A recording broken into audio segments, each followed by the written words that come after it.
guys. I figured while I was on a roll this morning, I'd do another. So yeah. So why not? Hey? So we've just had Clytemnestra basically say, he got what he deserved. I don't care. I'm not sorry.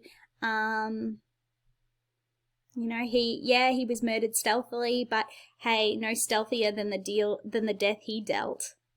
So yeah, and basically says, you know, like this was all for Iphigenia, his daughter, or her daughter, their daughter, that he murdered, so that he could go and fight a war. So yeah, and the chorus are kind of like reeling by all of this, like they're just so shocked that all of this has happened. They're overwhelmed, and they say the mind reels. Sorry, I'm starting from 1559, and yeah, so she's kind of admitted to the murder. She said, I'm not sorry. She's, you know, arguing with the chorus. The chorus have tried to blame her, tried to blame Helen, tried to blame all women in general. And she's like, hey, come on now, guys. You know, this is the life that he led. Like, you know, he went around killing people. Eventually, you're gonna get killed.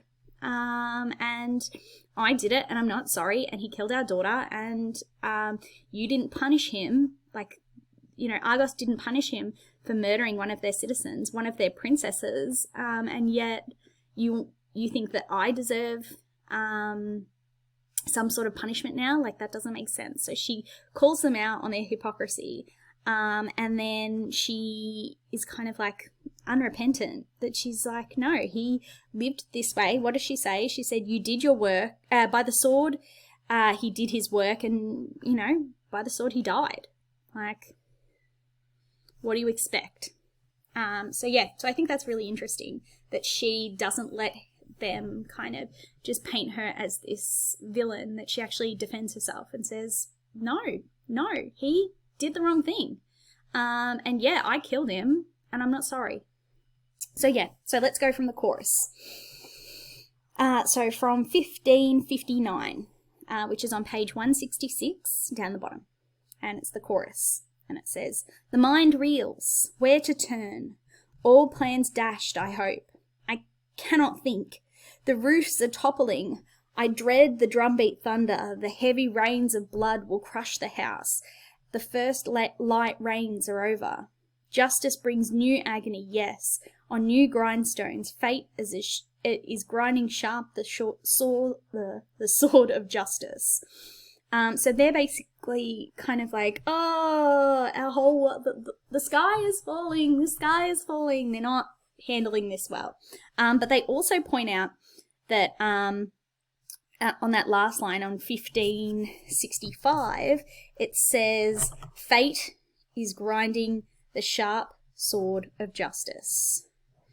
Basically saying, you know, like your fate, Clytemnestra, your fate is going to you know, like you're going to suffer the sharp sword of justice. Earth, dear earth, if only you'd drawn me under long before I saw him huddled in the beaten silver bath. Who will bury him, lift his dirge? So they're kind of like, you know, wishing that they had died before they had seen such a horrible thing as their king being murdered. And they kind of say, you know, who will bury him? Who will lift his dirge? As in, like, who will mourn him if he was murdered by his own wife? So that might be worth kind of circling there. And then they turn to Clytemnestra and they say, can you dare this? To kill your lord with your own hand, then mourn his soul with tributes, terrible tributes, do his enormous works a great dishonor? This godlike man, this hero, who at the grave will sing his praises, pour the wine of tears? Who will labor there with the truth of heart? So they're realizing that, like, you know, what is Clytemnestra going to be like, you know, running his funeral and like making a mockery of his achievements and his life. So yeah, and then she basically says, "This is no concern of yours. The hand that bore him and cut him down will hand him down to Mother Earth. As in, yeah, I'll bury him. This house will never mourn for him. That is worth circling. That she's like determined that he should never be celebrated because of what he did to his daughter. Our only daughter, Iphigenia, by all rights, will rush to meet him at the first churning straits, the ferry over tears. She'll fling her arms around her father, pierce him with her love. So she's like, hey, only Iphigenia has, the right to kind of, welcome him into death, because she's the one that he murdered. And then she'll fling her arms around her father and pierce him with her love. I think that's violent on purpose. The chorus. Each charge meets countercharge, no judge between them, justice. Plunderer plundered, the killer pays the price. The truth still holds while Zeus holds the throne. One who acts must suffer, that is law. Who can tear from the veins the bad seed, the curse? The race is welded to its ruin. Okay, so I think this is interesting now because the chorus is sort of shifting in terms of their idea of blame and who to blame. They say, the plunderer plundered, the killer pays the price. One who acts must suffer, that is the law. So they're now seeing that Agamemnon, yes, did have a hand in his own death. And I think that's worth kind of noting here is that, they're admitting that Agamemnon, if you're like me, when you make notes, you just kind of shorten everything. Agamemnon, pays the price for what he did. I think that's really interesting that their opinion on who's to blame is shifting. At first, it was all Helen's fault, and then it was all Clytemnestra's fault. Then it was Helen's fault, it was women's fault, it was Clytemnestra's fault. Now they're kind of going, okay, yeah, fair cop. He does have a bit of a fault in this. Clytemnestra says, at last, you see the future and the truth. Underline that she's like, oh, finally you see, right? But I will swear a pact with the spirit born within us. I embrace his works, cruel as they are, but done at last. If he will leave our house in the future and bleed another line with kinsman murdering kinsman, whatever he may ask, a few things is all I need. Once I have purged our fury to destroy each other, purged it from our halls. So basically she's saying like, it's done at last, it's done. Like, I'm now no longer full of, like, rage and hatred because, like, I purged it. Purging means, like, getting it out. Getting out the fury, that she's got it out now. She's good. She's all good. Now she's murdered her husband. But I think that's interesting that, she then kind of goes, okay, well, now that you've realised that this is my fault, and that this was kind of his fault, he had this coming, she's feeling better about the whole thing. And then Aegisthus, who we've kind of heard in the background about, but we haven't actually seen yet, comes in. Now that, Clytemnestra and the chorus are all good, now he comes in just to create more drama. I don't know about you, but, like, I kind of feel like Days of Our Lives and all those, like, sappy soaps, they kind of have taken a bit of the old Greek tragedy, just taken a bit of that into their repertoires. So Aegisthus has emerged from the palace with his bodyguards, and he stands triumphant, underline that, triumphant over the body of Agamemnon. Okay? So he's like, yeah! And he says, oh, what a brilliant day it is for vengeance. He's rapt about the whole situation. Underline it. Now I can say once more, there are gods in heaven avenging men, blazing down on all the crimes of earth. Now at last I see this man brought down in the Furies' tangled robes. It feasts my eyes, he pays for the plot his father's hand contrived. So, I wrote next to that, feels quite satisfied with the death of Agamemnon.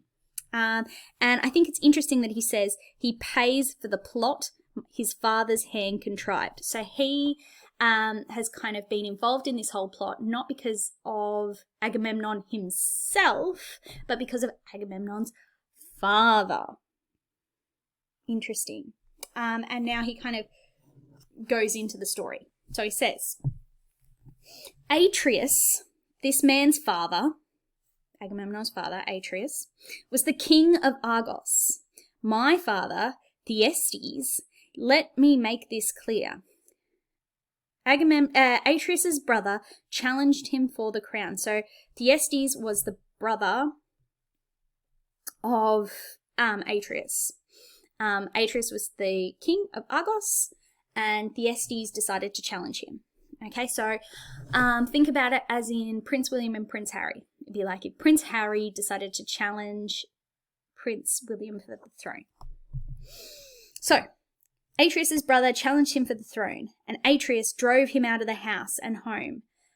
Then, here's where it gets gross, lured him back, and home Thyestes came, poor man, a supplicant of his own hearth, to pray that fate might save him. So it did.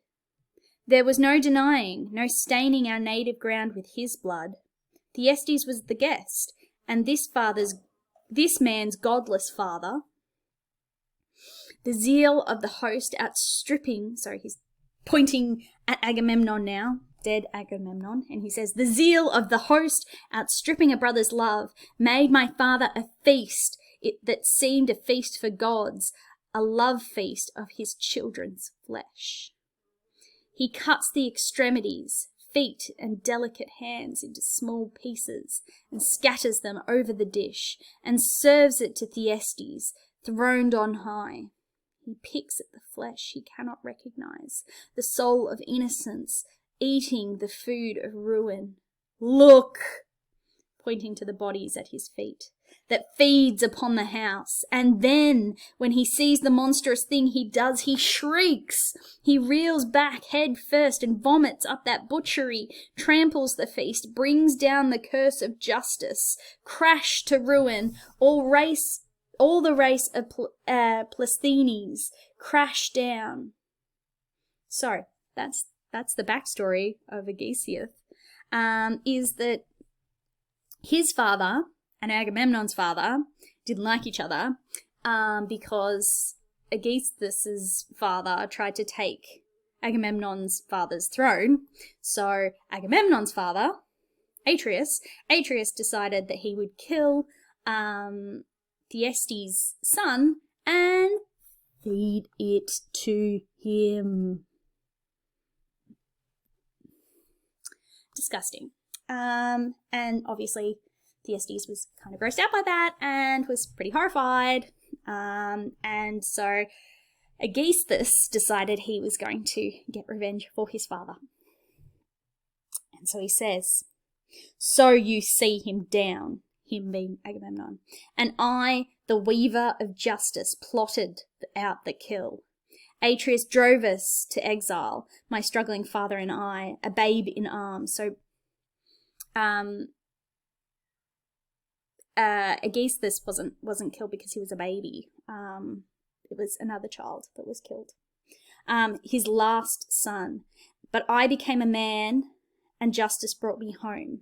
I was abroad, but I reached out and seized my man. Link by link, I clamped the fatal scheme together. Now I could die gladly. Even I. Now I see this monster in the nets of justice. So yeah, he's kind of like that kind of phrase at the end where it says, now I see this monster in the net of justice. Aegisthus is saying Agamemnon deserved it for the sins of his father. And I guess that brings us to kind of understanding something about Greek culture, ancient Greek culture, that they believed that the sins of the father were passed down to the son. And so if the sins of the father hadn't been kind of rectified before his death, then the son inherited those sins. And that he was as guilty for the things that happened as the original father was. So he kind of says he deserved it because of his father's sin. And so this is all going on, and then the leader kind of steps forward and says, Aegisthus, you revel in pain, you sicken me. You say you killed the king in cold blood, single-handed planned his pitiful death? I say there's no escape. In the hour of judgment, trust this, your head will meet people's rocks and curses. So the leader and the chorus, they are not pro-Aegisthus, even though Aegisthus feels that he's justified in what he's done. The leader and the chorus do not feel that way. And they're like, the people will stone you to death. Aegisthus doesn't care. He doesn't care what these old guys of Argos think. He doesn't care about them. He's just like, you say, you slaves at the oars, while the master on the benches crack the whip. You'll learn in your late age how much it hurts to teach old bones their place. We have techniques, chains and pains of hunger. The two effective teachers, excellent healers. They can even cure old men of pride and gall. Look, can't you see? The more you kick against the pricks, the more you suffer. So basically, Aegisthus is saying there, like, oh, you'll bend to my will. Like, now that I'm taking over, you will bend to my will. Even if I have to starve you and beat you. Now remember, these are like old dudes. Like, these are like the respected old dudes of the city. So like, him saying that is really disrespectful. So you might want to kind of make some little notes there about that, because yeah, it's like, we are meant to not like Aegisthus. That he, even though he feels justified in what he's done, we're still not meant to like him. He's not a very likable character. And then the leader, still angry, says, you pathetic! The king has just returned from battle. You waited out the war and fouled his lair. You planned the great commander's fall. Basically saying, like, like what you said, what you did is like not only disrespectful, but like it's a coward's way of doing it. And again, Aegisthus, you don't care. Says, talk on. You'll scream for every word, my little Orpheus. We'll see if the world comes dancing to your song, your absurd barking. Snarl your breath away. I'll make you dance. I'll bring you to heel. And then the leader says, you rule Argos? You who schemed his death, but cringe to cut him down with your own hand? Okay, so now the leader is poking at something that is very interesting. As in, like, yeah, you schemed the death, but you didn't even like kill him with your own hand. You made a woman do it. So like, you're even more of a coward than we thought you were. And then Aegisthus says, the treachery was the woman's work, clearly. As in, like, of course I like let her do it. It was her, her work. I was a marked man, his enemy for ages, but I will use his riches, stop at nothing to civilize his people. All but the rebel. I'll yoke him and break. No corn-fed colt running free in the traces. Hunger, ruthless mate of the dark torture chamber, trains her eye upon him till he drops. Okay, so he's basically saying, now I'm going to use, I'm not sorry, and now I'm going to use Agamemnon's riches that he's gone and got from Troy. I'm going to use it to civilize his people because they're uncivilized brutes. All but the rebel.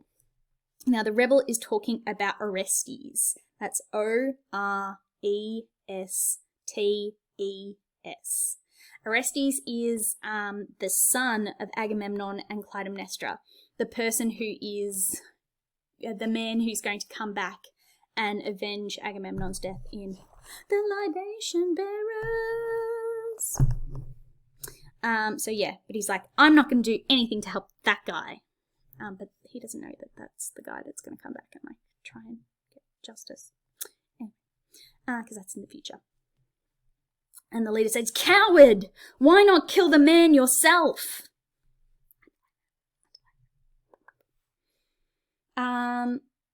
Why did the woman the corruption of Greece and the gods have to bring him down?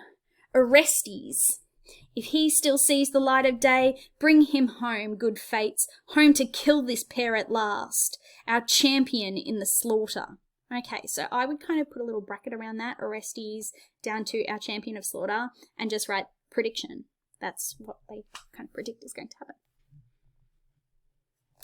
happen. Aegisthus, bent on insolence, well, you'll learn quickly.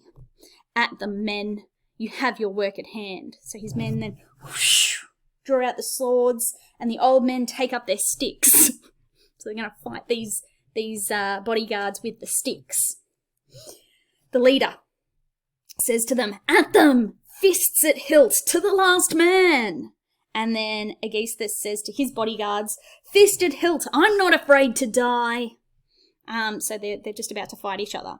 It's death you want and death you'll have. We'll make it the last word. And then Clytemnestra stands in front of them, stands between them, and, restrains Aegisthus and says, no more, my dearest, no more grief. We have too much to reap right here, our mighty harvest of despair. Our lives are based on pain, no bloodshed now.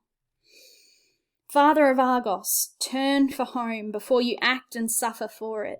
What we did was destiny. If we could end the suffering, how we would rejoice.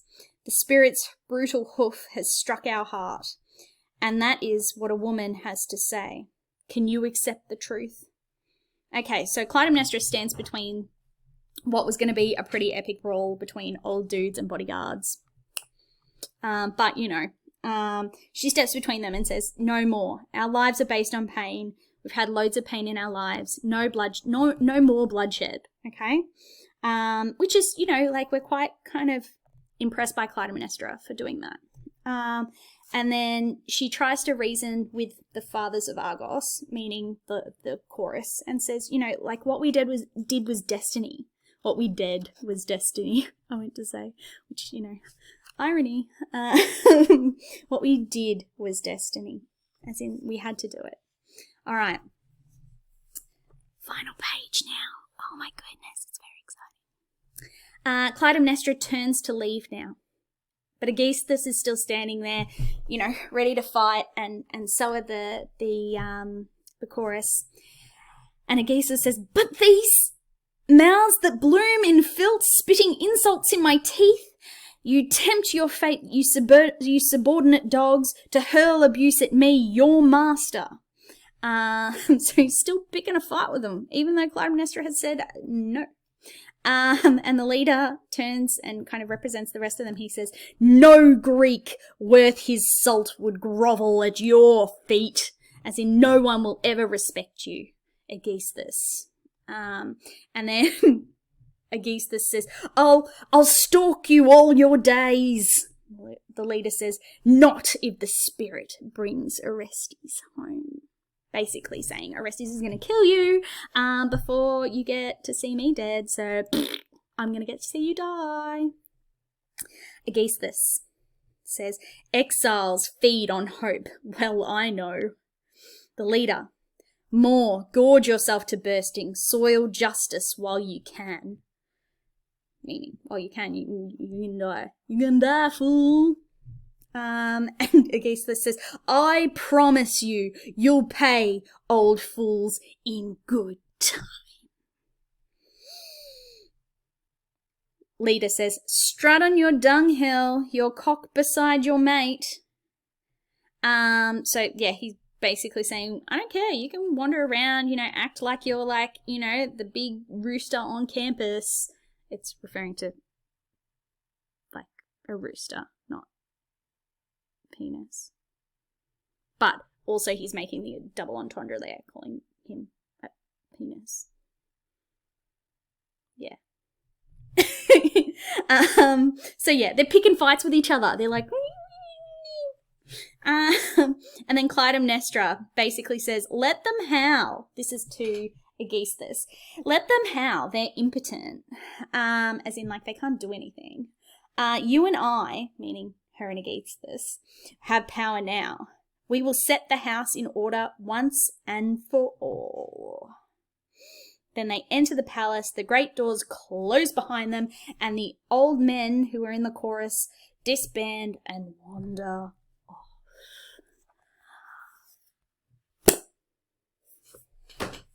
That is the story of Agamemnon. I hope you enjoyed it. If you didn't, what can I do? But can you please go to Simon Class Tasks and do the questions? Next lesson, we'll be back all together, Zooming to catch up and see how we're going with everything. I look forward to seeing you. Bye.